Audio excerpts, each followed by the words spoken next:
រឿងចៅតប់ប្រមល់កាលពីព្រេងនាយមានបុរសពីរនាក់បានធ្វើកងការកុសលជាមួយគ្នាលុះបុរសទាំងពីរនាក់រំលងខន្ធទៅបុរសម្នាក់បានទៅកើតជាព្រះឥន្ទ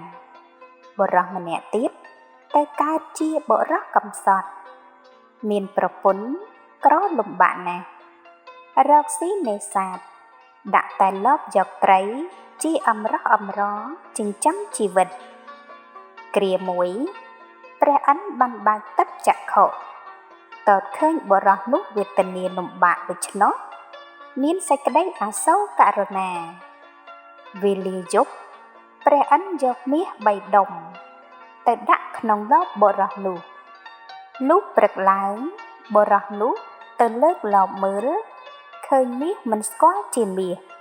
សម្គាល់ថាជាថ្មក៏ចោលទៅក្នុងទឹកហើយដាក់លបទៅក្នុងទឹកវិញបុរសបានមើលលបទៀតគម្រប់3ដង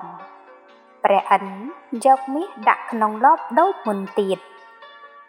បុរសឃើញដូច្នោះនឹកខឹង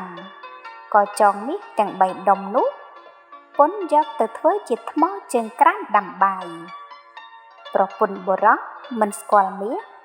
ក៏យកដុំមាសនោះទៅធ្វើជាថ្មជើងក្រានតាមបង្គាប់ប្តីក្រោយនោះមានព្រះរាជអាជ្ញាមកទារពន្ធមើលទៅឃើញដុំមាសដែលបុរសនោះធ្វើថ្មជើងក្រានក៏ឲ្យបុរសយកមាស3ដុំនោះបង់ពន្ធដែលបុរសនោះជំពាក់រាជការបុរសនោះនឹកអរណាស់ដោយខ្លួនតល់ក្រហើយព្រះរាជអាជ្ញាយកដុំថ្មជើងក្រានដូច្នោះក៏ព្រមតាមបានប្រគល់ថ្មជើងក្រានទាំង3ដុំនោះទៅឲ្យព្រះរាជអាជ្ញាភ្លាមលុះព្រះរាជអាជ្ញាបានដុំមាសពីបុរសនោះហើយក៏យកមួយដុំទៅថ្វាយព្រះមហាក្សត្រលុះទ្រង់សាកសួរពីហេតុផលបានមាសនោះព្រះរាជអាជ្ញាទូលតាមដំណើរស្ដេចទ្រង់ជ្រាបថាមានមាសពីបុរសដូច្នោះទ្រង់ក៏ឲ្យហៅបុរសនោះទៅដល់ទ្រង់សាកសួរទៀតបុរសក្រាបទូលថាមាសរបស់ខ្លួន3ដុំបានជូនមកព្រះរាជអាជ្ញាហើយស្ដេចឲ្យទារយកមាស2ដុំពីព្រះរាជអាជ្ញានោះហើយទ្រង់បង្គាប់ឲ្យបុរសនោះរកមាសមកថ្វាយព្រះអង្គថែមទៀតបុរសនោះក្រាបទូលថារកមាសទៀតពុំបានទេស្ដេចទ្រង់ឲ្យយកបុរសនោះទៅឃុំព្រឹកឡើងនាយតម្រួតដែលជាអ្នករក្សានោះប្រើឲ្យធ្វើការដោយជេរស្ដីបុរសនោះលុះទ្រង់ជ្រាបដល់ស្ដេចទ្រង់ឲ្យហៅបុរសនោះមកសួរពីហេតុធ្វើការឲ្យមានការទាស់ចិត្តនាយតម្រួតបុរសនោះក្រាបទូលថាទូលព្រះបង្គំមានសេចក្តីតបប្រមល់នៅក្នុងខ្លួនខ្លាំងណាស់ស្ដេចក៏មានព្រះបន្ទូលថាបើដូច្នោះត្រូវចៅឯងរកសត្វតបប្រមល់នោះមកឲ្យអញបើឯងរកពុំបានទេអញនឹងឲ្យពិឃាតឯងក្នុងគ្រានេះបុរសឮដូច្នោះក៏ភ័យគិតថាមុខជាស្លាប់ហើយក្នុងគ្រានេះមិនដឹងជាទៅរកសត្វតបប្រមល់ឯណាទេតែមិនហ៊ានប្រកែកដោយខ្លាចអំណាចស្ដេចក៏ក្រាបបង្គំលាស្ដេចដើរចេញទៅដោយបំណងថានឹងដើរឲ្យស្លាប់ក្នុងព្រៃលុះដើរចូលព្រៃឆ្ងាយទៅព្រះឥន្ទបើកព្រះនេត្រទិព្វមកឃើញបុរសនោះមានសេចក្តីវេទនាលំបាកដូច្នោះក៏និមិត្តជាអាស្រមមួយនៅខាងមុខទីដែលបុរសដើរទៅហើយព្រះឥន្ទកាឡាខ្លួនធ្វើជាព្រះមហាឥសីបុរសមើលទៅឃើញអាស្រមដូច្នោះក៏មានចិត្តត្រេកអរដើរចូលទៅថ្វាយបង្គំឥសីក្នុងអាស្រមនោះឥសីសួរថាចៅមានហេតុអ្វីបុរសនោះទូលឥសីតាមដំណើរដែលស្ដេចឲ្យរកសត្វតបប្រមល់យកទៅថ្វាយឥសីថាចៅកំព្រួយ រួចឥសីបានយកបំពង់ពកមួយមកសែកមុនវិជាសលសាស្ត្រកើតជាខ្លាសឹងដំរីពស់រមាសសត្វតែជាសត្វសាហាវទាំងអស់ហើយឥសីដែលជប់បង្រួញសត្វទាំងនោះច្រកចូលបំពង់ពកប្រគល់បំពង់ពកនោះឲ្យទៅបរោះរួចផ្ដាំថាឲ្យយកទៅថ្វាយស្ដេចប៉ុន្តែមុននឹងបើកឆ្នុកឲ្យស្ដេចប្រមូលព្រះរាជវង្សានុវង្សមកជុំគ្នាហើយបិទទ្វារវាំងឲ្យជិតសម្បើកឆ្នុកមើលព្រោះសត្វនោះរត់រហ័សណាស់បរោះនោះទទួលបណ្ដាំឥសីស្រេចហើយក៏នាំយកសត្វដែលច្រកក្នុងបំពង់ពកទៅថ្វាយស្ដេចក្រាបទូលថាទូលព្រះបង្គំរកសត្វតប្រមល់បានហើយនៅក្នុងបំពង់ពកនេះហើយក៏ទូលតាមដំណើរដែលឥសីផ្ដាំមកស្ដេចឲ្យប្រមូលព្រះរាជវង្សានុវង្សជួបជុំហើយទ្រង់ចាត់ការបិទទ្វារកំពែងវាំងស្រេចទ្រង់ឲ្យអាមាត្យបើកឆ្នុកបំពង់ពកនោះខ្លាដំរីសឹងរមាសពស់ក៏ចេញពីក្នុងបំពង់ពកមកខំស្ដេចនិងព្រះរាជវង្សានុវង្សទាំងនោះឲ្យដល់នៅមរណភាពអស់ទៅក្រោយមកពួកអ្នកនគរបានឃើញបុរសនោះមានឫទ្ធានុភាពដូច្នោះក៏រៀបអភិសេកបុរសនោះឲ្យឡើងសោយរាជសម្បត្តិជាព្រះមហាក្សត្រក្នុងនគរនោះទៅសត្វទាំងឡាយក៏លាស្ដេចបុរសនោះចូលទៅនៅព្រៃផ្ដាំថាបើស្ដេចមានភ័យឬមានការអ្វីគ្រាន់តែនឹកដល់នឹងមកជួយយកអាសាជាដរាបកម្លាំងអ្វីមិនស្មើកម្លាំងកម្ម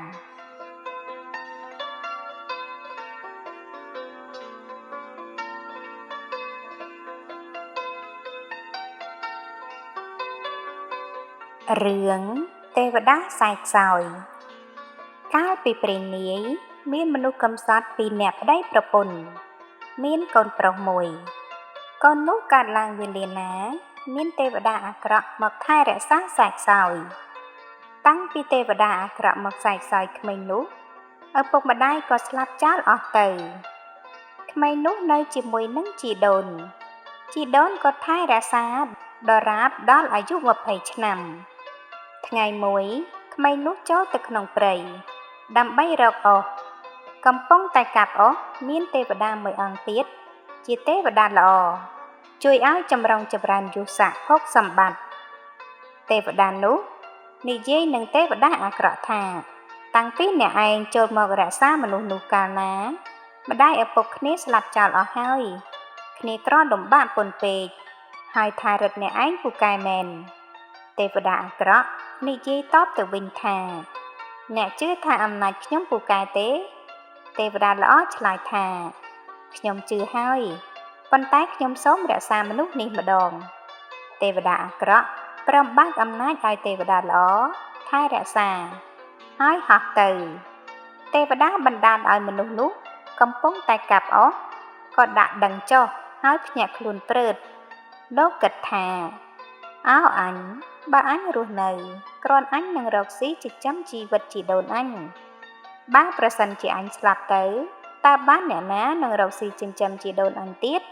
បើដូច្នេះអញគិតទៅនិយាយបបួលយាយអញទៅនៅធ្វើខ្ញុំសេដ្ឋីគ្រាន់តែសុំបាយគេស៊ីប្រហែលជាគេព្រមហើយគិតតែប៉ុណ្ណេះក៏លែងកាប់អស់ត្រឡប់ទៅវិញទៅដល់និយាយប្រាប់ជីដូនតាមដំណើរសពគ្រប់ដែលខ្លួនគិតការទៅកាប់អស់ជីដូនបានស្ដាប់ហើយក៏ចូលចិត្តព្រមតាមចៅបុរសកំសត់ទាំងពីរនាក់គឺជីដូននិងចៅក៏នាំគ្នាដើរទៅផ្ទះមហាសេដ្ឋីលុះចូលទៅក្នុងកំពែងរបងហើយទៅអង្គុយបាត់ជើងនៅមាត់ជណ្ដាលមហាសេដ្ឋីលុះបន្តិចទៅមហាសេដ្ឋីប្តីប្រពន្ធនាំគ្នាចេញមកក្រៅក្រឡេកទៅឃើញអ្នកទាំងពីរនាក់អង្គុយក៏សួរថាឯងមកនេះមានប្រាថ្នាអ្វីបរិសកំសត់នោះឆ្លើយជម្រាបទៅសេដ្ឋីថាខ្ញុំពីអ្នកជីដូននឹងចៅនេះមកសុំនៅធ្វើជាខ្ញុំបម្រើលោកគ្រាន់តែយកបាយចិញ្ចឹមជីវិត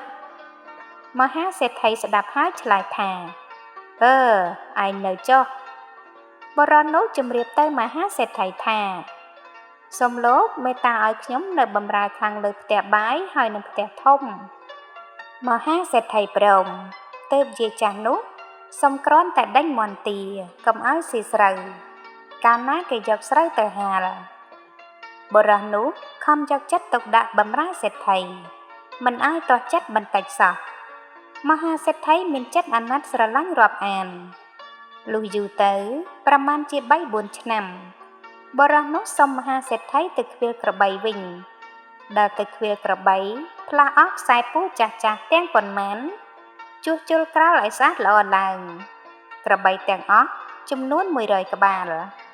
ដល់យូរទៅមហាសេដ្ឋីប្តីប្រពន្ធនិយាយគ្នាថាតាំងពីអានេះទៅឃ្វាលក្របីយើងមិនដែលទៅមើលវាម្ដងសោះដូច្នេះត្រូវយើងនាំគ្នាទៅមើលវាម្ដងក៏នាំប្តីប្រពន្ធទៅលុះទៅដល់មើលទៅក្របីខ្សែពួរនឹងក្រោលពេញចិត្តទាំងអស់ក៏ត្រឡប់មកវិញនិយាយគ្នាថាអានេះជាមនុស្សល្អកាលដែលយើងឃើញមុនមិនដែលមានប្រដាប់សម្រាប់ក្របីថ្មីយ៉ាងនេះទេឥឡូវនេះមានព្រមអានេះជាមនុស្សចិត្តត្រង់និងចវាយនាយបរិសុទ្ធនោះទៅឃ្វាលក្របីរាល់ថ្ងៃមានកាលថ្ងៃមួយនោះពេលល្ងាចដេញក្របីត្រឡប់មកក្រោលវិញមកដល់ត្រពាំងមួយដេញក្របីចុះទៅត្រពាំងទឹកទៅជន់ដុំមាសនៅក្នុងត្រពាំងនោះបែរទៅខាងណាក៏សុទ្ធតែដុំមាសពេញត្រពាំងទាំងអស់បុរសនោះថាដុំថ្មអ្វីក៏ច្រើនម្ល៉េះប៉ះជើងស្ទើរស្លាប់ហើយថាហើយក៏យកដុំមាសមួយដុំមកគិតថាអញយកដុំថ្មនេះទៅផ្ញើយាយអញព្រោះថ្មនេះល្អបុរសនោះដេញក្របីមកចូលក្រោលរួចហើយក៏យកដុំមាសនោះទៅឲ្យជីដូនបានឃើញដុំមាសហើយសួរថាចៅយកពីណាមកយកទៅវិញទៅយាយមិនហ៊ានយកទេដុំមាសធំម្ល៉េះបុរសដឹងថាជាដុំមាសដូច្នោះហើយក៏យកទៅទុកក្នុងត្រពាំងវិញចំណាំកន្លែងទុករួចត្រឡប់មកវិញថ្ងៃក្រោយមកព្រះមហាក្សត្រទ្រង់លបងចិត្តពួកសេនាបតីទ្រង់មានព្រះបន្ទូលទៅនឹងអាមាត្យថាអ្នកឯងទៅប្រាប់សេនាបតីទាំង4ថាល្ងាចនេះឲ្យដេកចាំព្រះបរមរាជវាំងនៅចុងព្រះរាជរោងអាមាត្យនាំយកព្រះបន្ទូលទៅជម្រាបសេនាបតីទាំង4តាមដំណើរសេនាបតីទាំងនោះក៏រៀបខ្លួនមកដេកតាមព្រះរាជអង្គការពេលមកដេកនោះមិនគិតប្រុងប្រយ័ត្នសោះគិតតែពីដេកទាល់ភ្លឺលុះយប់ជ្រៅស្ងាត់ស្ដេចទ្រង់យាងមកទតសេនាបតីទាំង4នោះឃើញដេកទាំងអស់គ្នាក៏ទ្រង់យាងត្រឡប់ទៅក្រឡាព្រះបន្ទំវិញដល់ព្រឹកឡើងទ្រង់មានព្រះបន្ទូលឲ្យចាប់សេនាបតីទាំងនោះយកទៅកាត់ចោលទៅលុះល្ងាចក្រោយទៀតទ្រង់មានព្រះបន្ទូលឲ្យហៅមហាសេដ្ឋីទាំង4ឲ្យមកដេកដូចមុនទៀតមហាសេដ្ឋីដែលជាចៅហ្វាយបរិសកំសត់នោះភ័យណាស់ព្រោះមិនដឹងជាមានរឿងអ្វីបានជាស្ដេចឲ្យសម្លាប់សេនាបតីទាំង4មុននោះឥឡូវមកដល់ខ្លួនទៀតគិតថាមុខជាស្លាប់ហើយកូនប្រពន្ធទាំងប៉ុន្មានយំសោកទាំងអស់គ្នាលុះបន្តិចទៅឮទៅដល់បរិសកំសត់ក៏ឡើងមកសួរថាហេតុម្ដេចបានជាយំសោកយ៉ាងនេះមហាសេដ្ឋីប្រាប់ទៅតាមរឿង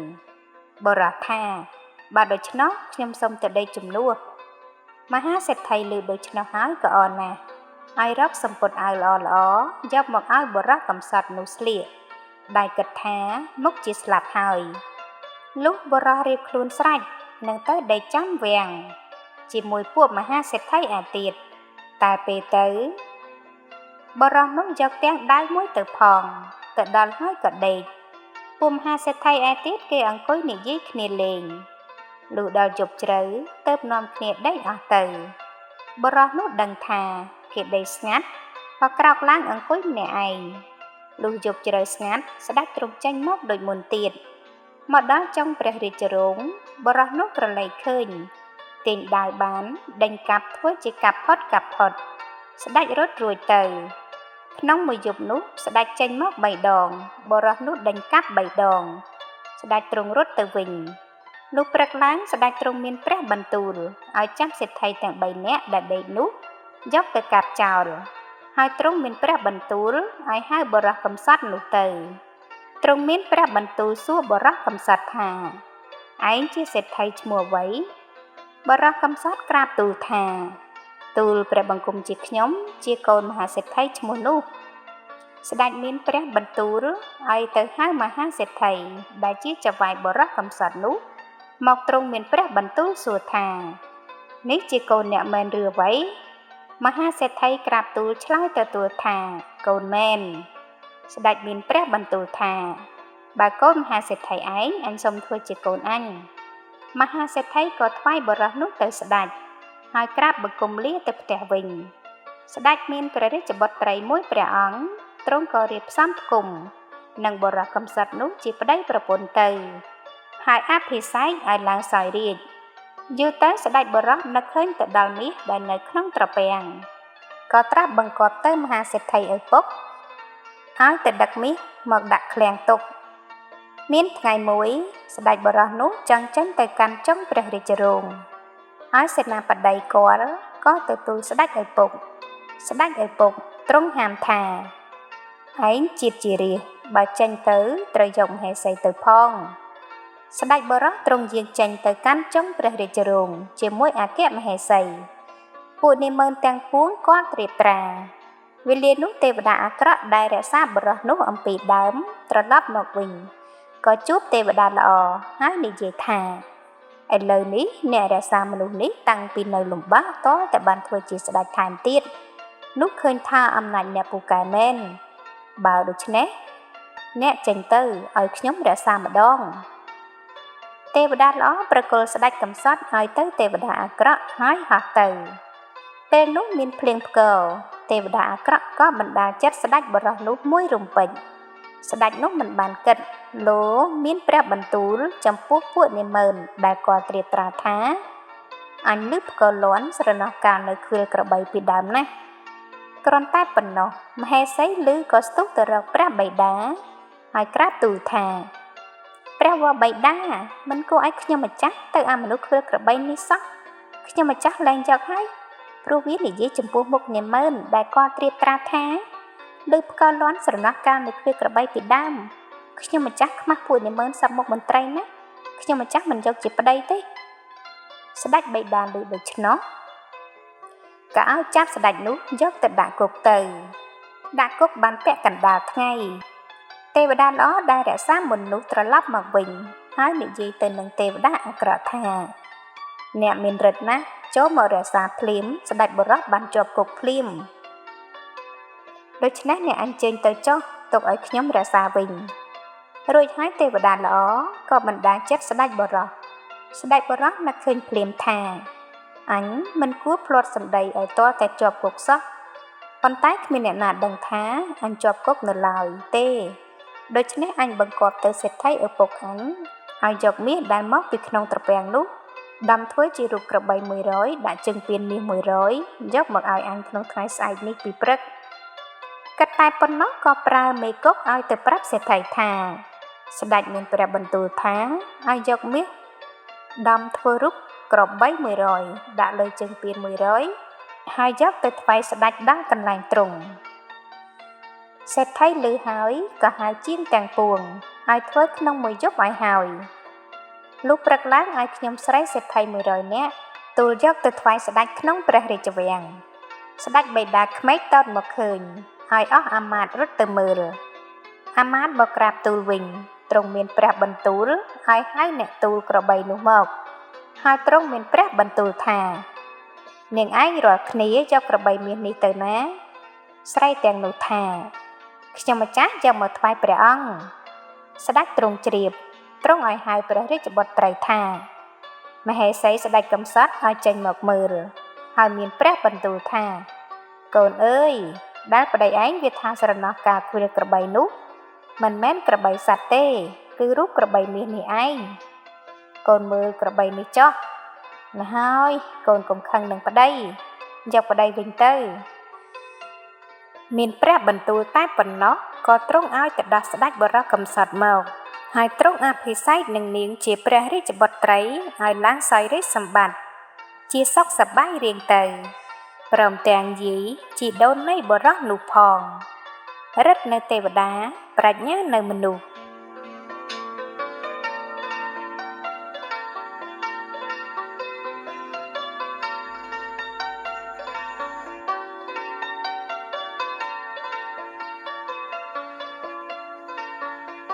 រឿងបុរសចាក់ស្មុកកាលពីដើមបរិមម្នាក់ចេះចាក់ស្មុកបរិសនោះចង់បានខ្ញុំបម្រើក៏ឡើងទៅចាក់ស្មុកលើចុងត្នោតហើយគិតតែម្នាក់ឯងថាបើអញចាក់ស្មុកបានមួយលក់បាន10សេនបើចាក់ស្មុកបាន1000នឹងលក់ទៅបាន100រៀលរួចអញលួសមនុស្សប្រើ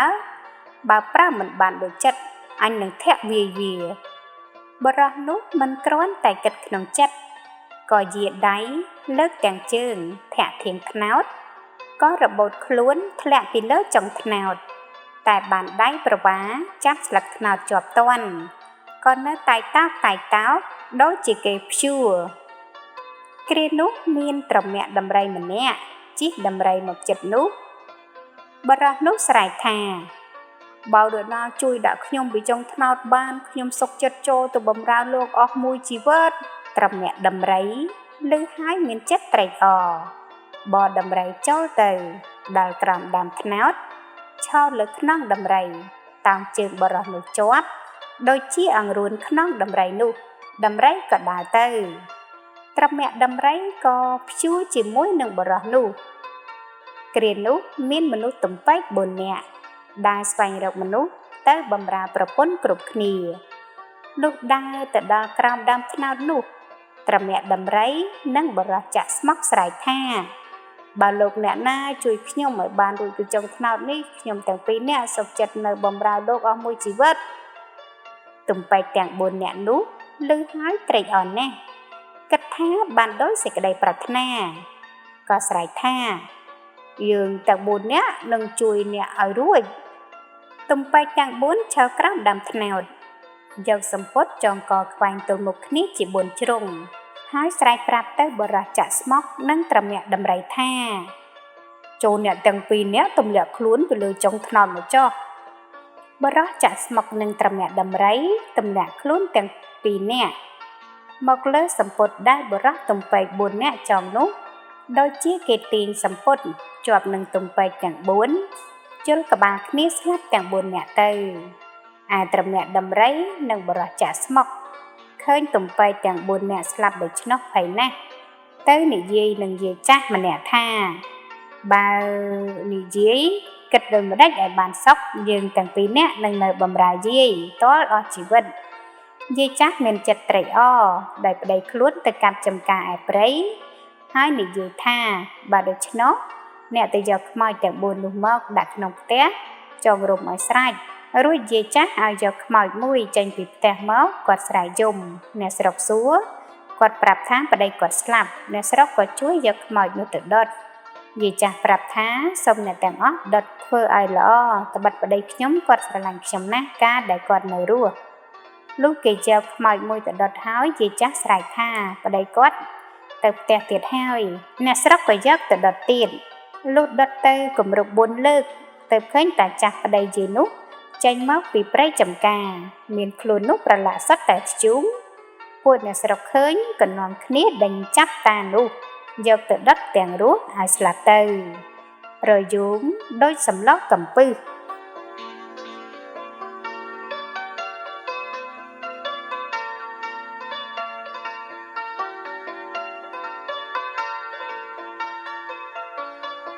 រឿងសុភីទុនសាយដំណើរពីរឿងទុនសាយកាលដែលរត់ពីឥណ្ឌូទៅនោះទៅឈប់ចិត្តភូមិមួយមានយាយចាស់ម្នាក់ទូលចេកទៅលក់ទុនសាយនោះឃើញគិតថាឥឡូវអញអស់កម្លាំងម្លេះធ្វើមិនដេចនឹងបានចេកនោះស៊ីមានតែធ្វើជាស្លាប់គិតហើយលូនទៅដេកនៅផ្លូវឯយាយចាស់នោះទូលចេកដើរមកដល់ឃើញទុនសាយគិតស្មានថាជាស្លាប់មែនហើយលាន់មាត់ថាអញមកលក់ចេកថ្ងៃនេះហើយពេញជំនាញលៀបចត្រន់ប៉ុនពេកណា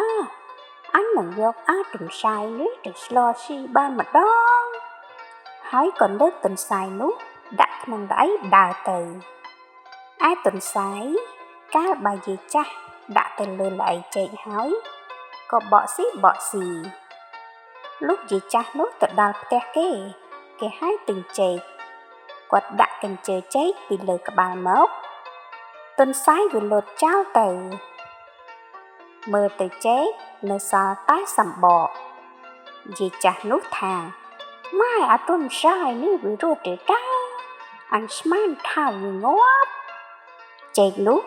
ក៏អស់ខានលក់ទុនសាយនោះក៏វាបើរួចទៅឯទុនសាយការបោលពីភូមិនោះចូលទៅក្នុងព្រៃលុះចូលទៅក្នុងត្រពាំងមួយប្រុងនឹងផឹកទឹកកាលនោះមានខ្យងក្នុងត្រពាំងនោះវាខាត់ថាអាទុនសាយឯងមិនដេចក៏មកផឹកទឹកអញទុនសាយឆ្លើយថាថ្មីបើអញផឹកទឹកផងទឹកម៉ែឪអាណាខ្យងថាទឹកផងអញទុនសាយឆ្លើយថាបាច់ឆ្នោះឯងបោលភ្នាល់នឹងអញបោលពីលើគោកឯងហែលក្នុងទឹកបើឯងហែលលឿនជាងអញខានផឹកទឹកត្រពាំងនេះបើអញបោលលឿនជាងឯងអញផឹកទឹកត្រពាំងនេះខ្យងក៏ព្រមភ្នាល់ទៅខ្យងវាគិតគ្នាវាថាយើងបណ្ដាក់គ្នាឲ្យជុំវិញមាត់ត្រពាំងនេះបើទុនសាយវាស្រែកហៅកុំឲ្យអ្នកឯក្រោយឆ្លើយឡើយឲ្យអ្នកណាដែលនៅឯមុខនោះឆ្លើយឡើយគិតគ្នារួចស្រេចហើយស្រែកប្រាប់ទៅទុនសាយថាទុនសាយពោលទៅចុះទុនសាយបោលទៅស្រែកហៅទៅខ្យងឯមុខឆ្លើយថាគប់ទុនសាយថាម៉ែអានេះហែលលឿនទៅឆ្ងាយណាស់ទុនសាយបោលទៅទៀតហើយហៅទៀតខ្យងមុខនោះឆ្លើយឡើងទៀតបោលពុំចេះទាន់ឡើយទុនសាយទទួលចាញ់ប្រាជ្ញាខ្យងពុំហ៊ានផឹកទឹកត្រពាំងបឹងបួឯណាឡើយផឹកតែទឹកសន្សើមតាំងពីពេលនោះមកឯទុនសាយបោលពីនោះទៅទៀតគិតនឹងឆ្លងត្រៃម្ខាងពុំដឹងគិតធ្វើដូចម្ដេចនឹងឆ្លងទៅបានកាលនោះមានក្រពើមួយហែលចុះហែលឡើងទុនសាយឃើញហើយគិតថាអញធ្វើដូចម្ដេចនឹងបានអាក្រពើនេះចម្លងអញទៅដាក់ត្រៃនាយគិតហើយធ្វើជាសួរថាបងក្រពើបងឯងកើតអ្វីបានជាក៏ក្រៀតអស់ទាំងខ្លួនក្រពើនោះប្រាប់ទៅវិញថាគេហៅកោតស្រូវទុនសាយថាបងឯងចម្លងអញឲ្យតែដល់ត្រៃនាយចុះអញនឹងមើលស្រែងបងឯងឲ្យជាឯក្រពើឮគេថានឹងមើលស្រែងឲ្យជាដូច្នោះក៏អរណាស់ឡើងមកបង្កើលខ្លួនលើគោកហើយថាអញចម្លងឯងទៅឯងមើលស្រែងអញឲ្យជាចុះទុនសាយថាកំភៃទុនសាយវាខ្ពើមខ្លួនក្រពើវាកាច់ស្លឹកឈើទ្រាប់អង្គុយក្រពើសួរថាចាំទ្រាប់ស្លឹកឈើធ្វើអ្វីទុនសាយថាបងឯងមានគុណនឹងខ្ញុំក្រែងវិបាកខ្ញុំហើយទុនសាយឡើងជិះលើក្បាលក្រពើនោះឯក្រពើជឿស្មោះចំពោះថាជាត្រង់ពិតមែនខំហែលចម្លងបានទៅដល់ត្រៃនាយទុនសាយចុះពីលើក្បាលក្រពើបោលឡើងទៅលើគោកហើយស្រែកថាស្រែងអាឯងកើតតាំងពីជីដូនជីតាអាឯងមកអាណាមើលជាក្រពើខឹងណាស់គិតថាអាទុនសាយនេះវាបញ្ឆោតអញដល់ខ្នាតហើយពុំដឹងធ្វើដូចម្ដេចនឹងខំវាបានគិតហើយធ្វើដូចជាគល់អណ្ដែតទឹករសាត់ចុះឡើងទុនសាយនោះវាបោលទៅបោលមកឃើញឯក្របីមួយងាប់នៅមាត់ត្រពាំងថ្មាត់វារូងពោះក្របីនោះទុនសាយវាក៏ចូលទៅលេងដល់ត្រូវថ្ងៃក្តៅគូតក្របីនោះវាខ្ជិបចិត្តទុនសាយចេញវិញពុំរួចវិលវល់នៅក្នុងពោះក្របីនោះតើតែល្ងាចលុះល្ងាចមានមនុស្សម្ដងទឹកទុនសាយថាអស់អ្នកស្រុកអាណិតដងទឹកមកស្រោចគូតក្របីនេះឲ្យទៀនផងមេត្តាប្រោះយកតែបន់ទៅចុះលោកបានបន់ច្រើនណាស់អ្នកដងទឹកគេលឺច្រើនដងក៏ដងទឹកទៅស្រោចគូតក្របីនោះក៏រីកឡើងទុនសាយវាចេញមកខាងក្រៅរួចហើយវាបោលទៅវាស្រែកថាគ្មានបានគុណប្រយោជន៍អ្វីទេអញបញ្ឆោតឲ្យតែរួចខ្លួនអញទេទុនសាយវាបោលទៅទៀតឃើញក្រពើបណ្ដែតខ្លួនក៏មន្ទិលក្នុងចិត្តថា នេះជាក្រពើឬមួយជាគល់អេះទុនសាយគិតដូច្នោះហើយទើបស្រែកទៅថាបើជាក្រពើទេឲ្យអណ្ដែតបណ្ដោយទឹកបើជាគល់ឈើឲ្យអណ្ដែតច្រាស់ទឹកឡើងទៅវិញឯក្រពើឮគេថាដូច្នោះហើយគិតថាអញថាធ្វើជាគល់ឥឡូវគេថាបើគល់ឲ្យអណ្ដែតច្រាស់ទឹកបើដូច្នេះអញធ្វើជាអណ្ដែតច្រាស់ទឹកទៅវិញចុះគិតហើយក៏ហែលច្រាស់ទឹកទៅវិញទុនសាយឃើញហើយថាយីមើលណអាក្រពើឯងមកបញ្ឆោតអញកុំបញ្ឆោតអញមិនបានទេក្រពើឮហើយគិតថាអញចាញ់ប្រាជ្ញាទុនសាយទៀតហើយទើបគិតទៀតថាបើដូច្នេះអញឡើងលើគោកធ្វើជាងាប់វិញទើបស្រួលគិតដូច្នោះហើយក៏ឡើងទៅដេកលើគោកហាមាត់ដូចជាងាប់ឯទុនសាយដើរទៅមកឃើញក្រពើដេកដូច្នោះគិតថាអានេះងាប់ហើយតើរួចដើរចូលទៅមាត់ក្រពើនោះហើយក៏អង្អែលចង្កូមលេងថាចង្កូមធំនេះធ្វើដងកំបិតស្នៀតអញចង្កូមតូចនោះធ្វើជាដងកំបិតស្លាឲ្យប្រពន្ធអញវាកាត់គៀតកំពុងតែរៀបរាប់ក្រពើត្របាក់ឃ្លុកទុនសាយបល់ផ្លោចចូលទៅក្នុងពោះហើយស្រែកថាជាណាស់ហើយនេះអញកំពុងតែចង់ស៊ីពោះវៀនបត់ចន្ទាផងឥឡូវបានមកដល់ក្នុងពោះហើយអញស្រាវពោះវៀនបត់ចន្ទាឯងស៊ីឲ្យអស់ថាហើយក៏ផ្ទាត់ក្រចកឮប្រេះឯក្រពើឮហើយភ័យណាស់អង្វរថាបងទុនសាយអណិតចេញទៅចោះខ្ញុំមិនហ៊ានខំបងឯងទេទុនសាយថាបើឯងអង្វរអញអាណិតអញលែងឯងក្រពើហាមាត់ឡើងហើយទុនសាយនោះបោលចេញទៅទុនសាយបោលទៅឃើញអង្កត់ឈើមួយនៅមាត់ត្រពាំងឡើងទៅអង្គុយលើដង្គត់ឈើនោះដល់ថ្ងៃក្តៅឡើងជ័រឈើរលាយជាប់ឯគូទទុនសាយនៅដង្គត់ឈើទៅជួនមានកូនដំរីមួយមកផឹកទឹកត្រពាំងនោះទុនសាយឃើញហើយថាឯងម្ដេចក៏មកផឹកទឹកអញទេវតាលោកឲ្យអញចាំនៅនេះកូនដំរីភ័យណាស់ក៏បោលទៅប្រាប់មេឮកូនប្រាប់ដូច្នោះខឹងណាស់មករកទុនសាយសួរថាទុនសាយឯងម្ដេចក៏មិនឲ្យកូនអញផឹកទឹកទុនសាយថាអញមិនឲ្យផឹកត្បិតទេវតាលោកឲ្យអញចាំមេដំរីនោះខឹងណាស់បួងកន្ត្រាក់ទុនសាយនោះចោលទៅទុនសាយអរណាស់ត្បិតបានរួចខ្លួនពីជ័រឈើនោះបោលពីនោះទៅចូលក្នុងចំការតាចាស់ម្នាក់តាចាស់នោះគាត់ដាំត្រសក់ពេញតែចំការទុនសាយនោះរួចត្រសក់គាត់ស៊ីតែសប្តាហ៍ថ្ងៃតាចាស់ខឹងណាស់គិតធ្វើអន្ទាក់ដាក់ដល់យប់មួយនោះទុនសាយទៅស៊ីត្រូវអន្ទាក់តាចាស់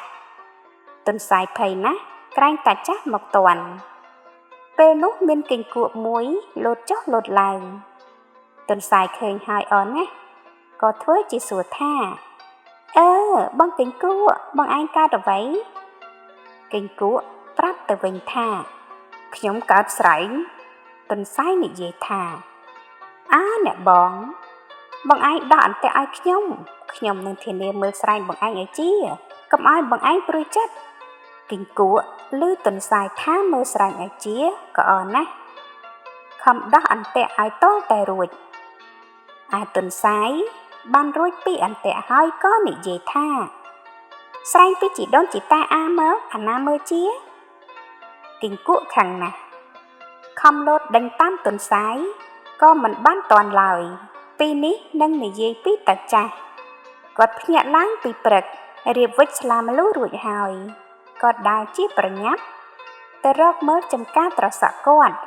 ហើយចូលទៅមើលឃើញស្នាមដែលត្រូវទុនសាយរួចទៅនោះតាចាស់ស្ដាយណាស់គក់ទ្រូងគក់ស្មាថាអញខានស្លសាច់ទុនសាយសគាត់ក៏រៀបដាក់ជាថ្មីដល់យប់ឯក្រោយទៀតទុនសាយនឹកភ្នែកចង់ស៊ីត្រសក់ក៏បោលចូលទៅក្នុងចំការភ្លេចនឹកអំពីអន្ទាក់ ដោយសារឃ្លានចង់ស៊ីត្រសក់ទៅជន់លើអន្ទាក់ជាប់ឯជើងទុនសាយភ័យណាស់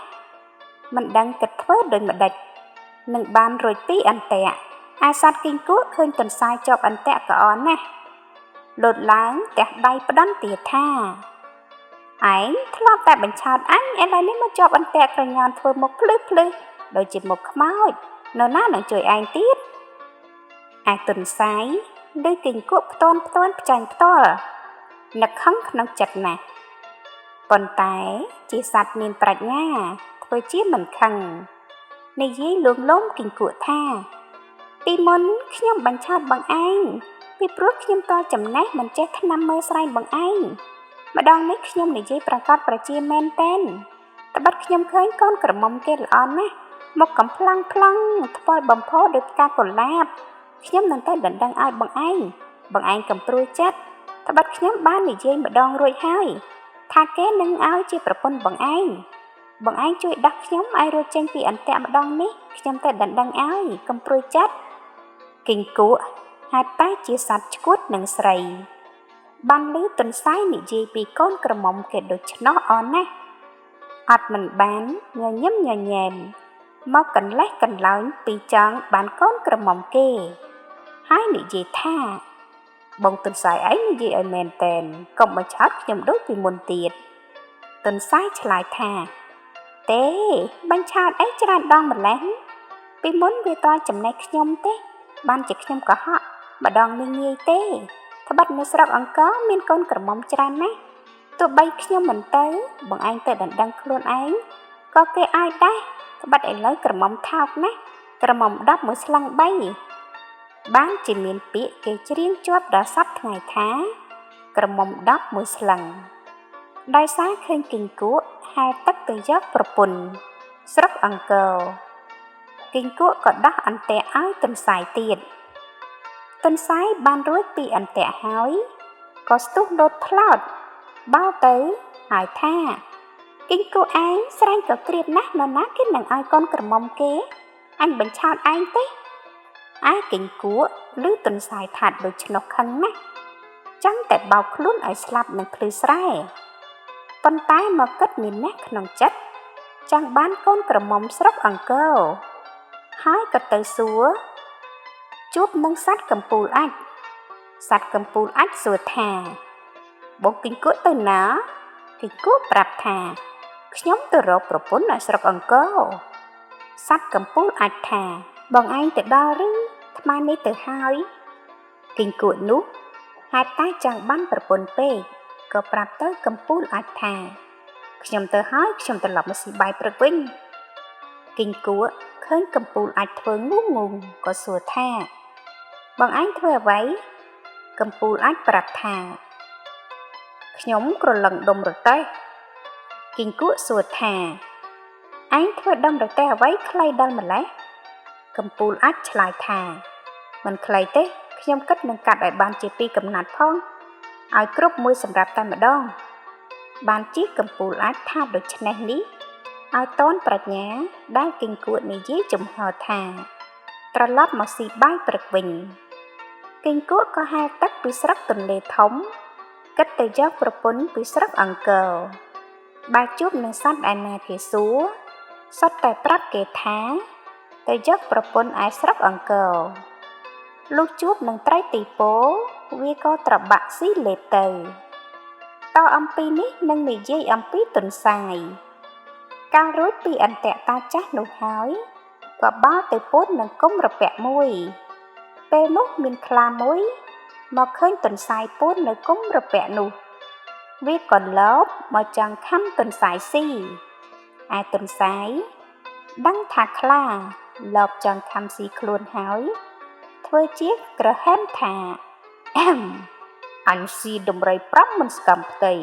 ស៊ីត្រប់ខាពុនមេដៃស្អះបពងកដល់ល្ងាចធ្វើម្ដេចបានថ្លើមអាខ្លាមកស៊ីសោះវាស្អាបំពងកខ្លាឮទុនសាយថាដូច្នោះក៏គិតខ្លាចមិនហ៊ានខំហើយទៅរកបបួលស្វាលុះទៅជួបនឹងស្វាហើយនិយាយប្រាប់ស្វាថា អាដែងសត្វអីតូចមួយវាថាស៊ីដំរី5ស្កាំផ្ទៃស៊ីទ្របខាពុនមើលដៃស្អាតកទល់ល្ងាចធ្វើម្ដេចនឹងបានថ្លើមអាខ្លាស៊ីកុំឲ្យស្អាត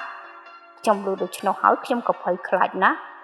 ស្វាឮខ្លានិយាយប្រាប់ដូច្នោះហើយក៏សួរទៅវិញថាសត្វនោះប៉ុណ្ណាឬវាដូចម្ដេច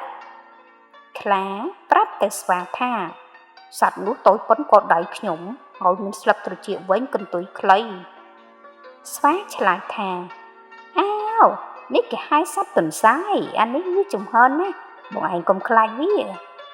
អាខ្លាឮស្វាថាដូច្នោះហើយថាទេបងស្វាខ្ញុំឃើញកំទេចភ្លុកដែលវាស៊ីដំរីសល់នៅរូបមានពីពេញទ្របខ្លួនវាអាស្វាថាទេមិនមែនទេបងខ្លាឯងទៅនឹងខ្ញុំជួបបងឯងទៅមើលឲ្យច្បាស់លាស់មែនទេខ្លាប្រកែកទេខ្ញុំខ្លាចវាណាស់វាថាចង់ស៊ីថ្លើមខ្ញុំបើបងឯងជូនខ្ញុំទៅបើវាដេញខំខ្ញុំហើយបងឯងរត់ឡើងដើមឈើបាត់ទៅវានឹងខំខ្ញុំយកទៅស៊ីអត់អំពើស្វាថាអើបងឯងឆោតអីដល់ម្ល៉េះបើបងឯងមិនជឿខ្ញុំបងឯងយកវល្លិមកចង់ចង្កេះខ្ញុំភ្ជាប់នឹងបងឯងឲ្យជាប់ទាំងពីរនាក់ហើយសំទៅខ្លាឮស្វាថាដូច្នោះក៏បោចវល្លិមកចង់ចង្កេះទាំងពីរនាក់ជាប់ហើយបបួលគ្នាដើរទៅឯទន្សាយកាលដែលខ្លាចទៅវិញក៏ទៅអង្គុយលើដំបូកមួយប្រត់ទីនោះលុះទន្សាយក្រឡេកមើលទៅឃើញខ្លានិងស្វាចង់ចង្កេះជាប់គ្នាហើយដើរចូលមកដូច្នោះក៏អើតឡើងក្រហមថាអើស្វាក្រញ៉ាំជំពាក់បំណុលអញពី3ឆ្នាំយកអាខ្លាកញ្ចាស់សង្គមមកឲ្យអញខ្លាឮទន្សាយថាស្វាយកខ្លួនមកផាត់បំណុលឲ្យវាដូច្នោះក៏ភ័យណាស់ស្ទុះបោលដូចគេកន្ត្រាក់ស្វាដួលកាប់ផ្ងាហាមាត់និងស្ដីក៏មិនរួចខ្លាប្រឹងតែបោលដូចជាគេបោកស្វាទៅលើដង្គត់ឈើស្លាប់មាត់ស្ញែងហើយខ្លាបោលទៅឆ្ងាយបែរមើលមកក្រោយឃើញមាត់ស្វាស្ញែងដូច្នោះគិតថាជាស្វាសើចក៏ខំប្រឹងកន្ត្រាក់ទាញផ្ដាច់ខ្សែចំណងចេញពីចង្កេះហើយបោលតែម្នាក់ឯងទៅឯទន្សាយលុះដល់ប្រលប់យប់ងងឹតគិតចង់ស៊ីស្រូវសំណាបល្បះខ្ចីហើយទៅចិត្តស្រុកគេឃើញសំណាបលាស់ខៀវខ្ចីក៏ស្ទុះលោតចូលទៅស៊ីស្រូវសំណាបឆ្អែតហើយចូលទៅពួនក្នុងព្រៃវិញព្រឹកឡើងម្ចាស់សំណាបមកមើលឃើញស្នាមទន្សាយស៊ីសំណាបខូចអស់ម្ចាស់សំណាបនោះលុះយប់ទន្សាយចេញមករកស៊ីសំណាបទៀតក៏ត្រូវអន្ទាក់ដែលដាក់នោះទន្សាយជាប់អន្ទាក់ហើយភ័យណាស់មិនដឹងគិតទៅអង្វរអ្នកឯណាឲ្យមកជួយដោះហើយគិតធ្វើពុតជាងាប់រឹងស្ដោកលុះព្រឹកឡើងម្ចាស់អន្ទាក់ភ្ញាក់ពីព្រលឹមក្រោកជាប្រញាប់រៀបខ្លួនប្រាណដើរទៅមើលអន្ទាក់ឃើញទន្សាយជាប់អន្ទាក់ងាប់រឹងស្ដោកម្ចាស់អន្ទាក់អន់ណាស់ចូលទៅដោះទន្សាយនោះហើយរៀបដាក់អន្ទាក់នោះទៅវិញទន្សាយដឹងថាគេដាក់ខ្លួនទៅដីហើយក៏ស្ទុះចូលទៅព្រៃបាត់ទៅម្ចាស់អន្ទាក់មើលទៅឃើញទន្សាយបោលចូលទៅក្នុងព្រៃទៅភ្ញាក់ខ្លួនហើយក្រោកឡើងគក់ទ្រូងថាអើឲ្យចៅទន្សាយពុតខូចរស់ទេតាអញស្មានថាវាងាប់ឥឡូវវាបោលទៅក្នុងព្រៃពងើយអើអត់ឲ្យម្ដងថ្ងៃក្រោយគង់តែវាភ្លេចតិចមកត្រូវអន្ទាក់អញទៀតមិនខានទេលុះពី3ថ្ងៃក្រោយមកទន្សាយនឹកចង់ស៊ីស្រូវសំណាបទៀតហើយបោលចូលទៅក្នុងស្រែភ្លេចគិតពីអន្ទាក់នោះអាឡៃតែនឹកចង់ស៊ីសំណាបក៏ទៅជាប់អន្ទាក់នោះទៀតទន្សាយលុះជាប់អន្ទាក់ហើយភិតភ័យណាស់មិនដឹងបើនឹងគិតធ្វើម្ដេចឲ្យរួចតលប្រាជ្ញធ្វើមុខស្រមេះលុះព្រឹកឡើងម្ចាស់អន្ទាក់មកឃើញទន្សាយជាប់អន្ទាក់អន់ណាស់ស្ទុះមនីចូលទៅដោះទន្សាយចេញពីអន្ទាក់ហើយថាឯងធ្លាប់តែមានពុតធ្វើជាងាប់ម្ដងនេះឯងធ្វើម្ដេចក៏អញមិនលែងឯងទៀតដែរអញទុកឯងគ្រាន់តែនឹងមើលមុខ ត្បិតឯងមានពុតចេះធ្វើងាប់ហើយយកទុនសាយទៅផ្ទះលុះដល់ផ្ទះហើយក៏យកអង្រុតក្រុងទុនសាយជាប់ជួនជាព្រឹកនោះអ្នកនោះបានត្រីរ៉ស់មួយផងយកមកប្រះទុកក្នុងថ្លាងដាក់ប្របគ្នានឹងទុនសាយហើយនឹកភ្នែកឡើងថាលោកសង្ឃនៅវត្តនេះចាប់យាមពូកែទេឈុតណាស់បើដូច្នោះអញនឹងទៅលបងឲ្យលោកចាប់យាមមើលជាឈុតមែនឬដូចម្ដេចហើយអ្នកនោះផ្ដាំប្រពន្ធថាឯងមើលទុនសាយនឹងត្រីផងក្រែងវារួចហើយដើរចូលទៅក្នុងវត្តឡើងទៅលើកុដិក្រាបថ្វាយបង្គំលោកពិតពុទ្ធដីកាថាខ្ញុំព្រះករុណាឮល្បីថាលោកគ្រូចេះចាប់យាមឈុតណាស់ឯលោកមានពុទ្ធដីកាថាចេះមែនប៉ុន្តែឈុតមិនហ៊ានអួតទេអ្នកនោះឆ្លើយឡើងថាសូមមេត្តាប្រោសទាយឲ្យខ្ញុំករុណាបន្តិចក្នុងវេលាព្រឹកនេះឯងតើខ្ញុំព្រះករុណានឹងមានលៀបអ្វីទទួលបានលោកនោះឆ្លើយឡើងថាទេអាចក្តីមិនហ៊ានទេអ្នកនោះថាសូមមេត្តាប្រោសទាយឲ្យទានបន្តិចខ្ញុំករុណាចង់ដឹងថានឹងបានអ្វីទទួលទានក្នុងវេលាព្រឹកនេះលោកសក្រាចឆ្លើយឡើងថាទេក្រែងញោមអន់ចិត្តអ្នកនោះគិតក្នុងចិត្តថាបើលោកនេះទីត្រូវអញឲ្យសាច់ទុនសាយនឹងត្រីរ៉ស់ឆាន់បើលោកទីមិនត្រូវទេអញមិនឲ្យឆាន់សោះអញស៊ីតែពីអ្នកនឹងប្រពន្ធអញនឹកតែក្នុងចិត្តហើយពិតពុទ្ធដីកាលោកថា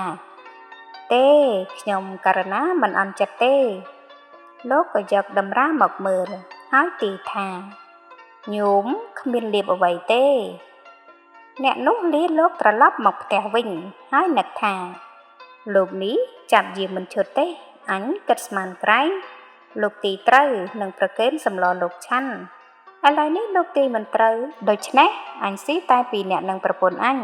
គិតដូច្នេះហើយក៏ដើរមកដល់ផ្ទះបង្គាប់ប្រពន្ធឲ្យដណ្ដាំបាយឯទុនសាយនិងត្រីរ៉ស់គិតគ្នាថាបងត្រីឯងធ្វើជាងាប់ផ្ងាពោះបើគេមកចាប់បងឯងទៅកាប់ស្លស៊ីហើយគេដាក់បងឯងទៅប្រប់ទឹកបងឯងលោតចុះហាលបន្តិចទៅរួចធ្វើជាផ្ងាពោះទៀតឲ្យគេយកអង្រុតដែលគេក្របខ្ញុំទៅរត់ចាប់បងឯងឃើញគេយកអង្រុតទៅសឹមបងឯងស្ទុះហាលឲ្យបាត់ទៅហើយជនទាំងពីរអ្នកប្តីប្រពន្ធលុះប្រពន្ធដណ្ដាំបាយឆ្អិនហើយប្តីយកត្រីទៅស្រកានៅប្របមាត់ត្រពាំងនៅមុខផ្ទះត្រីធ្វើជាងាប់ផ្កាពោះរឹងស្ដោកមិនកម្រើកខ្លួនសោះបុរសនោះគិតស្មានថាជាងាប់ចាប់យកត្រីទៅដាក់ប្របមាត់ទឹកត្រីក៏ស្ទុះផ្លោតលោតចូលទៅក្នុងទឹកធ្វើតាមពាក្យទុនសាយផ្ដាំសពគ្រប់ឯបុរសនោះលុះឃើញត្រីលោតចូលទៅក្នុងទឹកហាលផែលដូច្នោះក៏លោតទៅចាប់ត្រីស្ទុះទៅទៀតហើយធ្វើជាផ្ងាពោះផែលដូច្នេះ2-3 ដងអ្នកនោះចាប់មិនបានស្រែកហៅប្រពន្ធឲ្យយកអង្រុតទៅជាប្រញាប់ប្រពន្ធមិនបានជាគិតដល់ទុនសាយក៏ស្ទុះកញ្ឆក់យកអង្រុតទៅឲ្យប្តីរត់ត្រីក្នុងត្រពាំងទាំងពីរអ្នកប្តីនិងប្រពន្ធទៅទឹកសម្ពុតអាវអស់ត្រីឃើញអង្រុតក៏ស្ទុះហាលទៅក្នុងទឹកជ្រៅបាត់ទៅបុរសប្តីប្រពន្ធខឹងណាស់ខំរត់រកត្រីពុំឃើញសោះរងាណាស់ទ្រាំមិនបានពីព្រោះត្រូវរដូវខ្យល់ពីឯជើងហើយព្រឹកប្រហៀមផងញ័រទាំងដៃជើងរំដំទាំងធ្មេញទាំងពីរអ្នកប្តីប្រពន្ធរត់ឡើងមកអាំងភ្លើងជើងក្រានដែលដណ្ដាំបាយនោះអង្គុយច្រហោងទាំងពីរអ្នកទល់មុខគ្នាក៏នឹកឃើញទំនាយដែលលោកសង្គ្រាចចាប់យាមថាគ្មានលៀបអ្វីទេត្រូវតាមលោកចាប់យាមនោះឲ្យមែនអ្នកនោះក៏ជឿលោកគ្រូនោះថាចាប់យាមឈុតពូកែមែនត្រីរ៉ស់ក៏រួចទុនសាយក៏រួច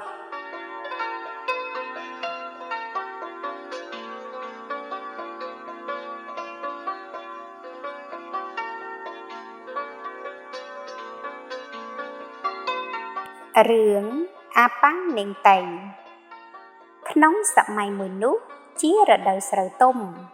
អាប៉ាំងក៏ដេកចាំស្រូវវាទាំងយប់ទាំងថ្ងៃ មានទាំងចាប់បៃមួយទៅផងវេលាថ្ងៃឡើងថែទាំស្រូវដល់ពេលយប់ទំនេរតែងដេញចាប់បៃហើយស្រែកច្រៀងផងលុះច្រៀងរាល់យប់ទៅមានខ្មោចស្រីក្រមុំម្នាក់ឮសូរចម្រៀងច្រៀងចាប់បៃពីរោះពេកគាត់ដើរទៅស្ដាប់ទៅអង្គុយអាំងភ្លើងក្រោមខ្ទមអាប៉ាងយូរបន្តិចទៅអាប៉ាងក្រឡេកទៅក្រោមផ្ទះឃើញខ្មោចដែលបំណែងខ្លួននោះអង្គុយអាំងភ្លើងអាប៉ាងសួរទៅថាអាណាអង្គុយក្រោមខ្ទមនេះមេខ្មោចប្រាប់ថាខ្ញុំអាប៉ាងថាប្រហែលជាខ្មោចទេមេខ្មោចឆ្លើយថាខ្មោចថាមិនខ្មោចអាប៉ាងសួរថាហងឯងឈ្មោះអីមករកអីមេខ្មោចឆ្លើយថាខ្ញុំឈ្មោះតៃខ្ញុំមកស្ដាប់ចាប៉ីអាប៉ាងថាឡើងមកបានស្ដាប់ចាប៉ីមេខ្មោចឡើងទៅអង្គុយជិតអាប៉ាងក៏ស្រឡាញ់គ្នាយកជាប្តីប្រពន្ធទៅដល់រួចស្រូវមេខ្មោចនោះសួរទៅអាប៉ាងថាឥឡូវរួចស្រូវហើយតើអញព្រមយកអញឬទេបើអញមិនយកអញនឹងកាច់យកឯងអាប៉ាងថាអញព្រមយកប៉ុន្តែចាំអញដឹកស្រូវទៅទុកផ្ទះសិនលុះអាប៉ាងដឹកស្រូវយកទៅទុករួចហើយក៏ត្រឡប់មកយកមេកន្ទៃនោះវិញមេកន្ទៃក៏នាំអាប៉ាងទៅជម្រាបសួរ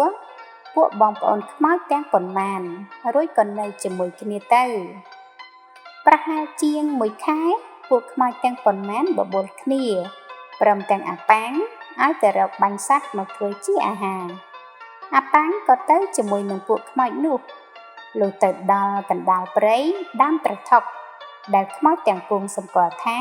ដើមឈើទាលបានប្រទះនឹងកង្កែបមួយខ្មោចទាំងនោះស្រែកថាប្រយ័ត្នវើនកូនយើងដំរីធំណាស់ទៅហើយអាប៉ាងឮគេស្រែកថាដំរីក៏ប្រឹងរកមើលមិនឃើញដំរីសោះ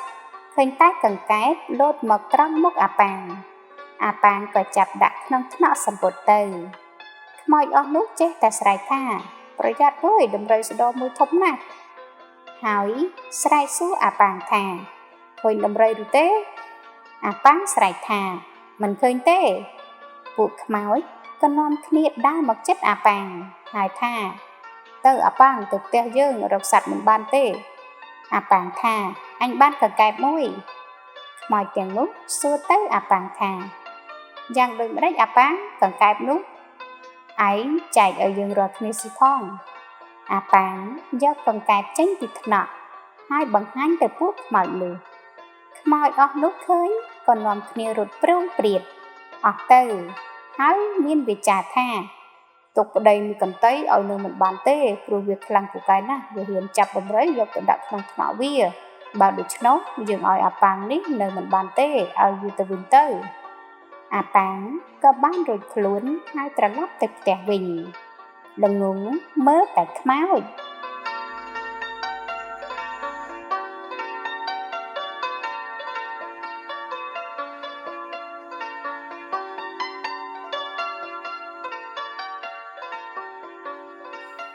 រឿងអាសង្កោមបាញ់លលកមានមនុស្សម្នាក់ជាកូននៃអ្នកត្រកូលក្រីក្របុរសនេះតាំងពីចម្រើនធំឡើងគ្មានរកស៊ីអ្វីសោះខំប្រឹងសង្វាតតែខាងការបបាញ់តតែស្ទាត់ជំនាញបើបុរសនោះបាញ់តម្រង់សពណាចង់ឲ្យត្រូវក្បាលត្រូវកឬទ្រូងរមែងត្រូវតាមបំណងតែរូបឆោមឡំពណ៌បុរសនោះអាក្រក់មៀតស្គមកំប្រឹងសក់ក្រញាងមុខក្រញុកអ្នកស្រុកគេដាក់ឈ្មោះហៅថាអាសង្កោមបាញ់លលកព្រោះវាតែងតែដើរបាញ់លលករាល់ថ្ងៃមួយអាសង្កោមបាញ់លលកលីស្នាដើរទៅស្វែងរកបាញ់លលកបានប្រទះឃើញភូមិសេដ្ឋីមួយមានដើមឈើដុះត្រសាំងត្រសុំដង្គំដង្គូលជាទីលំនៅនៃបក្សីមានលលកជាដើមសេដ្ឋីនោះជាអ្នកសម្បូរសម្បុកសម្បត្តិព្រមទាំងមានកូនក្រមុំ2នាក់ផងអាសង្កោមបាញ់លលកលីស្នាដើរសៀតាមរបងភូមិសេដ្ឋីក៏ជួបជាកូនស្រីសេដ្ឋីទាំងពីរបណ្ដាលគ្នាលេងតាមសួនច្បារក្នុងភូមិរបស់ខ្លួនដកដេដាស់ ដោយផ្ការីកស្ទុះស្គាយផ្សាយក្លិនក្រអូបឈ្ងុយឈ្ងប់នៅពេលព្រឹកប្រហៀមអាសង្កមបាញ់លលកដើរសៀវតាមភូមិងើបមើលលើក្រែងមានសត្វលលកទុំនៅចុងឈើកាលបើអាសង្កមបាញ់លលកងាកភ្នែកចុះឡើងចោលកន្ទុយភ្នែកទៅក្នុងភូមិខ្សែភ្នែកក៏រត់ទៅប៉ះទង្គិចនឹងរូបរាងនាងក្រមុំទាំងពីរដែលប្រកបដោយគ្រឿងតែងប្រានមានលំអស្រស់ស្រងៅទាំងមានព្រលឹងសាច់ត្រលុកត្រលុននាំឲ្យភ្ញាក់កន្ត្រាក់ដួងចិត្តប្រុសនៅវេលាឃើញដំបូងឯអាសង្កមបាញ់លលកគ្រាន់តែចោលភ្នែកទៅប៉ះរូបនាងនោះភ្លាមក៏ស្រឡាំងកាំងភាំងស្មារតីភ្លេចខ្លួនជ្រុះទាំងស្នាទាំងព្រួយដល់ដីអាសង្កមបាញ់លលកតាំងពីបានឃើញកូនសេដ្ឋីក៏ស្រឡាញ់ជាប់ក្នុងចិត្តនឹកឥតភ្លេចហើយក៏ទៅដល់ផ្ទះថ្លែងប្រាប់ឪពុកម្ដាយនិយាយនឹងម្ដាយឲ្យទៅដណ្ដឹងកូនសេដ្ឋីឲ្យម្ដាយនិយាយនឹងកូនថាណែកូនម្ដេចក៏ឯងទៅស្រឡាញ់កូនសេដ្ឋីអញចេះបើឯងក្រីក្រភោគសម្បត្តិទាំងរូបឯងទៀតក៏អាក្រក់មិនសមនឹងកូនគេធ្វើម្ដេចគេនឹងឲ្យឯងអាសង្កមបាញ់លលកក៏និយាយនឹងម្ដាយថាម៉ែបើម៉ែមិនទៅដណ្ដឹងឲ្យខ្ញុំទេខ្ញុំក៏អត់ឃើញមុខម៉ែក៏លែងបានឃើញមុខខ្ញុំតាំងពីថ្ងៃនេះទៅហើយម្ដាយដែលមានចិត្តអាណិតកូនឬកូននិយាយដូច្នោះក៏ស៊ូកាត់កេរខ្មាស់ទៅនិយាយស្នេហ៍ការនឹងសេដ្ឋីក៏តបវិញថាខ្ញុំអត់បោះស្អប់ធ្វើអីកូននាងទេប៉ុន្តែកូនខ្ញុំនឹងឲ្យពុំបានក្បិតមិនទាន់គ្រប់ការណាស់ហើយនាងប៉ុណ្ណេះទុកជាស្រេចចុះកុំបាច់ទៅមកទៀតសម្ដីប៉ុណ្ណេះជាសម្ដីបង្វែរដានមិនចង់ឲ្យម្ដាយអាសង្កមបាញ់លលកទុញតកគំនិតរកអបាយកលនិយាយទៀតគ្មានក៏លាសេដ្ឋីត្រឡប់ទៅផ្ទះប្រាប់កូនអាសង្កមបាញ់លលកគ្រាន់តែម្ដាយប្រាប់ដូច្នោះភ្លាមក៏ផ្លាស់ទឹកមុខក្រៀមក្រំអង្គុយត្របោមក្បាលជង្គង់ដង្ហើមខូបាយលែងនឹកទឹកលែងស្រេកចេះតែនឹកម៉មីហាក់ដូចជាកូនសេដ្ឋីនៅចំពោះមុខស្រស់ដោយកម្លាំងសេចក្តីស្នេហាខ្លាំងពេកហើយបែរជាមិនបានដូចបំណង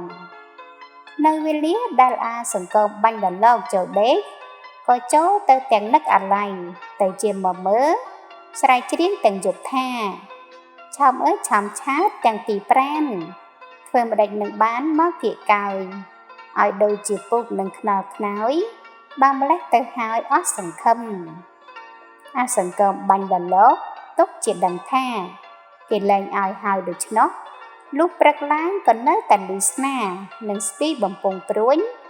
ដើរទៅសម្ដៅភូមិសេដ្ឋីរាល់ថ្ងៃឥតខានសោះពួនចាំលបមើលកូនសេដ្ឋីថ្លែងពីបុរសម្នាក់ទៀតជាកូនអ្នកមានសម្បត្តិទាំងរូបឆោមនោះក៏ស័ក្តិសមទឹកមុខឡើងស្រស់បំប្រងជាទីពេញចំណងនៃស្ត្រីភាពបុរសនោះក៏ស្រឡាញ់កូនសេដ្ឋីនោះដែរលុះទៅដណ្ដឹងសេដ្ឋីក៏មិនព្រមឲ្យបុរសនោះទុកជាដឹងថាគេមិនព្រមឲ្យ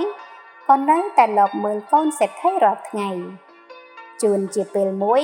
បុរសនោះក៏ទៅអាសង្កមបាញ់លលកក៏ទៅហើយបានជួបគ្នាអាសង្កមបាញ់លលកសួរថាអ្នកឯងទៅណាបុរសនោះឆ្លើយថាខ្ញុំមកលបមើលកូនសេដ្ឋីឆ្លើយហើយសួរថាចុះឯងមកធ្វើអ្វីដែរអាសង្កមបាញ់លលកថាខ្ញុំក៏មកមើលកូនសេដ្ឋីដែរបុរសនោះថាយូរៀងនេះអត់ចង់បានកូនសេដ្ឋីផងប៉ុន្តែបើរូបខ្ញុំនៅគេនៅតែមិនឲ្យអាសង្កមបាញ់លលកថាបងឯងចាំមើលខ្ញុំយកតតែបានជួនចិត្តថ្ងៃនោះសេដ្ឋីប្តីប្រពន្ធនាំគ្នាទៅវត្តនៅតែកូនក្រមុំ2នាក់ចាំផ្ទះអាសង្កមបាញ់លលកដឹងដូច្នោះកំពុងតែគិតរកឧបាយក៏ជួនជាក្រឡេកទៅឃើញសត្វរលកមួយទុំនៅលើចុងឈើមុខផ្ទះសេដ្ឋីអាសង្កមបាញ់លលកបានឱកាសក៏យឺតស្នាបាញ់ឌឺសូក្លឹកប៉ាប់ ស្រាប់តែលលោកទៅធាក់ជើងទៅផ្ទះស្លាប់នៅទីធ្លាមុខផ្ទះលំដាប់នោះកូនក្រមុំសេដ្ឋីម្នាក់ចុះទៅដីឃើញលលោកនោះហើយក៏ស្រែកប្រាប់បងថាអ្នកបងអ្នកណាបាញ់លលោកធ្លាក់មកនេះថាហើយក៏រើសលលោកទៅអាសង្គមបាញ់លលោកធ្វើដូចជាមិនដឹងដល់គេបោចរួចហើយស្រាប់តែលោឡារកលលោកដែលខ្លួនបាញ់នោះថានោះណាអើយលួចលលោកអញទៅណាតែអញរកឃើញមកជាប្តឹងរាជការឲ្យយកទៅដាក់គុកពុំខាននាងក្រមុំទាំងពីរនាក់ឮដូច្នោះក៏ភ័យស្រែកប្រាប់ថាលលោកបងឯងខ្ញុំចឹកម្នេះហើយអាសង្គមបាញ់លលោកស្ដីគំរាមថាម្ដេចក៏ហ៊ានលួចលលោកអញត្រូវយកមកឲ្យអញកូនសេដ្ឋីក៏យកលលោកមកឲ្យអាសង្គមបាញ់លលោកថាទេលលោកអញនៅរោមនៅស្លាប់ឥឡូវនឹងឯងយកទៅបោចរោមស្លាប់អស់ហើយក្រែងតែអាំងឲ្យឆ្អិនឲ្យអញបានអញយកនាងក្រមុំទាំងពីរនាក់ក៏យកទៅអាំងឆ្អិនហើយយកមកឲ្យអាសង្គមបាញ់លលោកថានោះណាស៊ីតែសាច់លលោកក្រែងតែមានស្រាប់ផឹកផងទៅស៊ីកើតនាងទាំងពីរនាក់ហេតុតែខ្លួនជាស្រីប្រកបដោយសេចក្តីភ័យច្រើនក៏ទៅយកស្រាមកឲ្យមួយពែងហើយថាមួយពែងទៀតក៏តែស្រវឹងដួលដេកលើផ្ទះនោះទៅហើយនាងក្រមុំទាំងពីរនាក់គិតគ្នាថាបើយើងបណ្ដោយឲ្យវានៅក្នុងទីហ្នឹងតែម៉ែឪមកវិញឃើញយើងមកជាមានរឿងគិតហើយមិនដឹងយកទៅណាក៏នាំគ្នាសែងអាសង្គមបាញ់លលោកយកទៅលាក់ក្នុងផ្ទះដល់ពេលយប់អាសង្គមបាញ់លលោកដឹងខ្លួនស្រែកថាមូខំណាស់កូនសេដ្ឋីភ័យក្រែងឪពុកដឹងក៏នាំគ្នាសែងទៅដាក់ក្រោមគ្រែដេករបស់ខ្លួនអាសង្គមបាញ់លលោកស្រែកទៀតថាសង្កយខំណាស់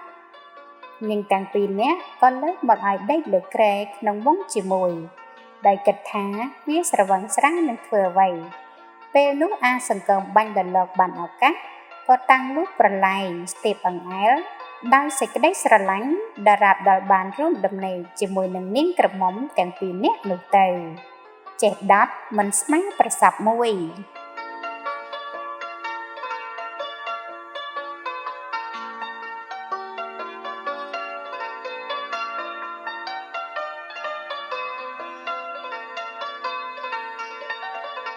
រឿង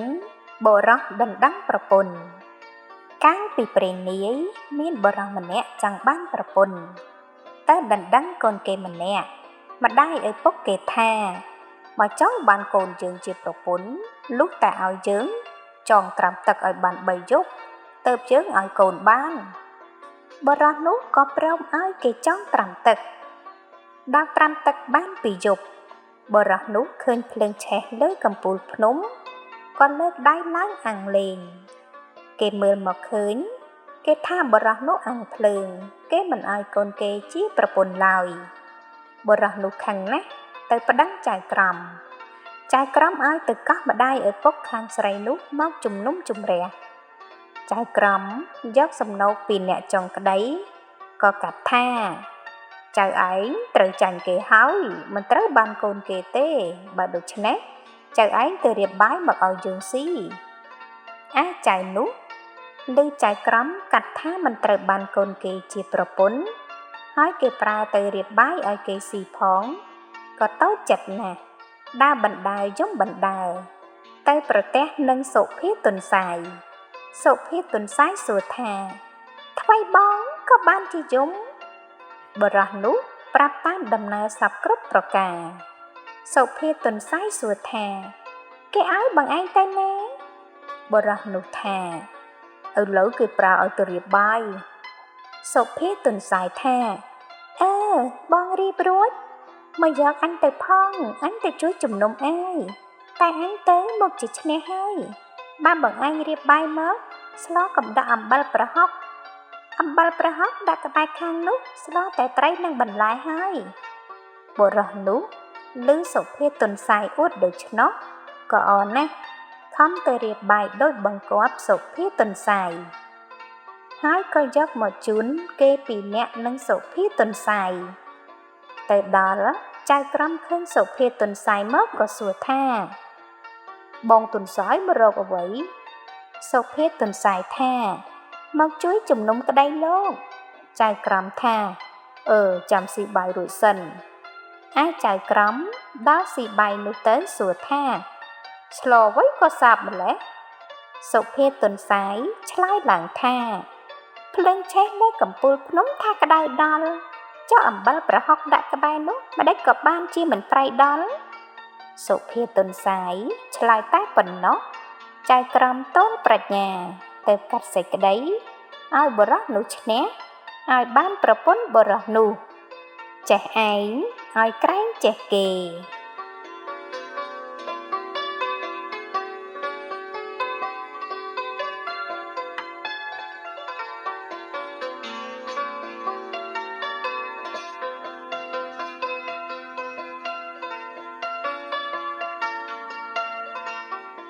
រឿងហៅនឹងតាចាស់ដូនចាស់កាលពីព្រេងនាយមានហៅម្នាក់ជាអ្នកទាយគុនគួរមើលឈុតណាស់ហៅនោះនៅស្រុកជាមួយនឹងតាចាស់យាយចាស់មានការថ្ងៃមួយតាចាស់ដូនចាស់គាត់នាំគ្នាទាំងពីរនាក់ទៅនេសាទត្រីនៅបឹងក្បែរភូមិគាត់ពេលនោះគាត់រត់បានត្រីរ៉ស់មួយហើយនឹងបានទន្សាយលងទឹកមួយដល់ល្ងាចគាត់ត្រឡប់មកផ្ទះវិញគាត់យកទន្សាយគ្របនឹងអង្រុតទុកនៅកណ្ដាលច្បារបន្លែខាងមុខផ្ទះគាត់ត្រីរ៉ស់គាត់ដាក់ទ្រុងប្រោះទុកក្នុងត្រពាំងនៅជិតច្បារបន្លែគាត់ក្បែរកន្លែងទុកទន្សាយដល់ព្រឹកឡើងតាចាស់យាយចាស់គិតគ្នាថាយើងទៅរកហៅទីមើលថាព្រឹកនេះយើងបានហូបអ្វីស៊ីបើហៅនោះទីត្រូវសំជឿថាពូកែមែនព្រោះចាប់បានត្រីរ៉ស់មួយទន្សាយមួយបំរុងនឹងទុកធ្វើម្ហូបអាហារស៊ីព្រឹកនេះហើយដល់ព្រមព្រៀងគ្នាស្រេចហើយក៏ដើរទៅលុះទៅដល់មុខផ្ទះហៅនោះតាចាស់ក៏ស្រែកសួរទៅម្ចាស់ផ្ទះថាអ្នកអើយលោកគ្រូនៅនឹងឬម្ចាស់ផ្ទះក៏ប្រាប់មកតាចាស់ដូនចាស់ថាគាត់នៅនេះមានការអ្វីតាយាយអញ្ជើញចូលមកតាចាស់យាយចាស់នោះនាំគ្នាចូលទៅបន្តិចហៅដណ្ដឹងសួរមកតាយាយថាចុះអញ្ជើញមកនេះមានការអ្វីតាចាស់យាយចាស់ជំរាបទៅហៅវិញថាខ្ញុំមកនេះមានការបន្តិចសូមលោកគ្រូមេត្តាករុណាចុះហៅសួរថាមានការអ្វីចូលថាមកចុះតាចាស់យាយចាស់ថាលោកគ្រូអើយយើងខ្ញុំទាំងពីរនាក់នេះអត់មកហូបអាហារទទួលទានពីមួយថ្ងៃហើយតើព្រឹកនេះនឹងបានអ្វីទទួលទានឬទេហៅចាប់ក្តារឈ្នួនឡើងវាយលេខមើលឲ្យតាយាយមើលរួចស្រេចក៏ជម្រាបតាយាយថាព្រឹកនេះតាឯងជាឯងមកតែលិតប្រហុកក្នុងពាងតាយាយឮហៅថាដូច្នោះក៏នឹកក្នុងចិត្តថាហៅនេះគ្មានពូកែទេទីប្រដេះប្រដាសោះយើងកុំជឿគិតតែប៉ុណ្ណោះក៏នាំគ្នាលាហៅមកផ្ទះវិញហើយយាយក៏ប្រាតាឲ្យទៅចាប់យកត្រីពីទ្រុងទៅធ្វើក្បែរត្រពាំងចិត្តផ្ទះតាលូកចាប់ត្រីយកមកក្រៅត្រីវាបំរាស់រួចលោតចុះត្រពាំងទៅតាក៏ស្ទុះទៅយកអង្រុតដែលគ្របទន្សាយមកដេញរត់ត្រីទន្សាយនៅក្នុងអង្រុតនោះក៏ប៉ាលរត់បាត់ទៅទៀតយាយមើលពីលើមកឃើញទន្សាយរត់ចូលទៅក្នុងព្រៃក៏ស្រែកប្រាប់តាថាតាទន្សាយរួចទៅហើយតាប្រាប់ទៅវិញថាយាយអើយត្រីវាបំរាស់រួចពីដៃទៅហើយដែរយាយក៏បន្ទោសតាថាតើឯងសំតែស៊ីប្រហុកក្នុងពាងដូចគេទាយពីព្រឹកមិញនោះឯងតាឮយាយថាដូច្នោះក៏នឹកឃើញថាគ្រូទាយឈុតមែនដល់ពេលបាយព្រឹកតាចាស់ដូនចាស់ក៏នាំគ្នាស៊ីប្រហុកក្នុងពាង ដូចហៅទាយឲ្យនោះឯងទើបតែចាស់ដូនចាស់ជឿថាហៅចេះដឹងត្រឹមត្រូវតាមក្បួនតម្រាប្រកបមែនកុំអាងអួតអាត្មាថ្មាស់តម្រាប្រាជ្ញព្រេងនាយ